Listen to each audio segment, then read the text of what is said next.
transistores de efecto de campo son más conocidos como FET. Son dispositivos en los que la corriente se controla mediante tensión. Cuando funcionan como amplificador, suministran una corriente de salida que es proporcional a la tensión aplicada a la entrada. Características generales. Por el terminal de control no se absorbe corriente. Una señal muy débil puede controlar el componente. La tensión de control se emplea para crear un campo eléctrico. La curva característica del FET define con precisión cómo funciona este dispositivo. En ella distinguimos 3 regiones o zonas importantes. Primera, zona lineal u óhmica. El FET se comporta como una resistencia cuyo valor depende de la tensión VGS. 2. Zona de saturación. A diferencia de los transistores bipolares de esta zona, el FET amplifica y se comporta como una fuente de corriente controlada por la tensión que existe entre gate y source, VGS. Zona de corte. La intensidad de drain es nula.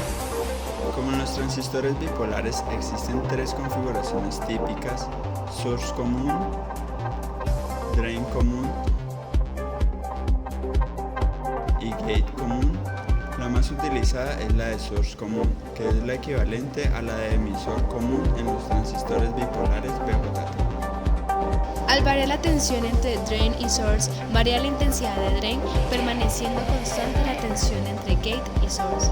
En la zona óhmica o lineal se observa cómo al aumentar la tensión drain-source aumenta la intensidad de drain.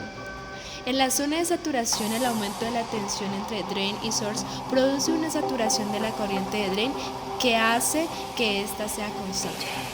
Cuando este transistor trabaja como amplificador, lo hace en esta zona. La zona de corte se caracteriza por tener una intensidad de drain nula. La zona de ruptura indica la máxima tensión que soportará el transistor entre drain y source. Es de destacar que cuando la tensión entre gate y source es cero, la intensidad de drain es máxima.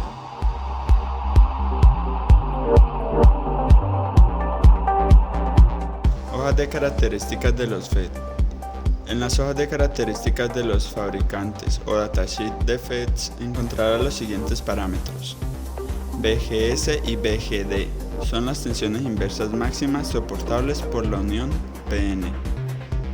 IG, corriente máxima que puede circular por la unión gate-source cuando se polariza directamente. PD, potencial total disipable por el componente. Y DSS, corriente de saturación cuando VGS es igual a 0.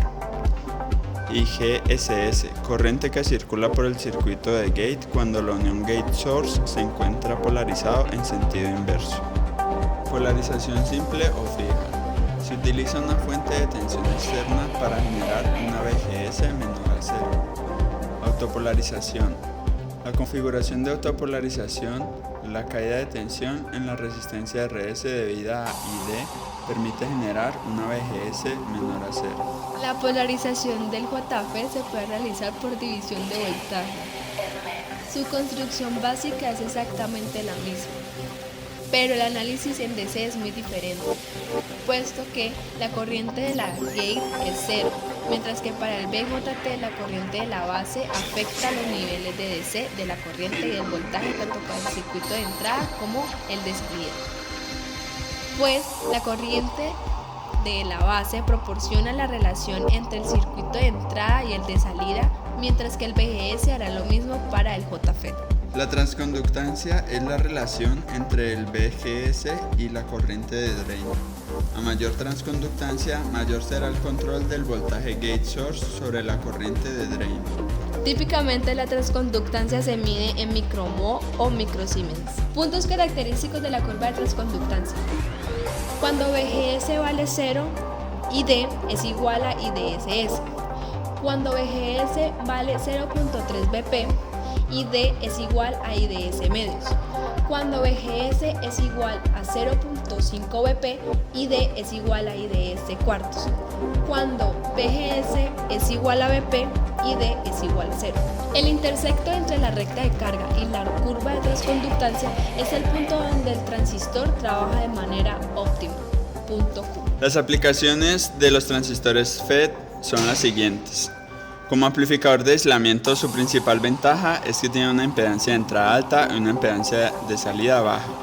Se usa en equipos de medida de propósito general y receptores. Amplificador de radiofrecuencia. Su principal ventaja es que manejan un bajo ruido.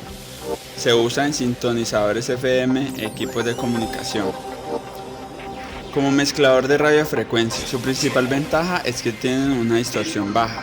Se usa en receptores de televisión y radio y equipos de comunicación. Como amplificador muestreador, su principal ventaja es que tiene un control de ganancia fácil. Se usa en receptores, generadores de señal, equipos de medida, equipos de prueba, amplificadores de corriente continua y sistemas de control de orientación. Como resistencia variable, su principal ventaja es el control de tensión. Se usa en amplificadores operacionales, control de tono en órganos. Como amplificador de audio, su principal ventaja son los condensadores de acoplamiento pequeños. Se usa en audífonos y transconductores inductivos.